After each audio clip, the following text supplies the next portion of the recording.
మొదటిది జైవ లయలు, హృదయ స్పందన మరియు శ్వాస లాంటివి. జైవ లయలు అనగా బయోరిథమ్స్. మనుష్య జీవితము దైనందిన చక్రం. జీవితం ఒక సైకిల్ ప్రయాణం వంటిది. సైకిలు చక్రాలు తిరిగినప్పుడు సైకిల్ ముందుకు కదిలినట్లు రోజులు గడిచే కొద్దీ జీవితం ముందుకు సాగుతుంది. సామాజిక లయలు అంటే సోషల్ రిథమ్స్.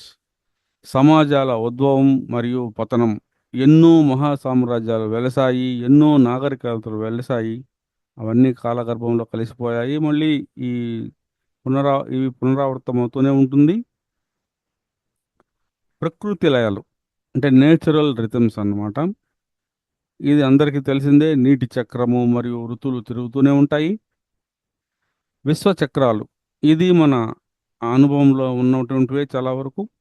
చంద్రుడు, భూమి మరియు కామెట్స్ తోకచుక్కలు, గ్యాలక్సీలోని నక్షత్రాలు మొదలైనవి తమ తమ కక్షలలో పరిభ్రమిస్తూ ఉంటాయి.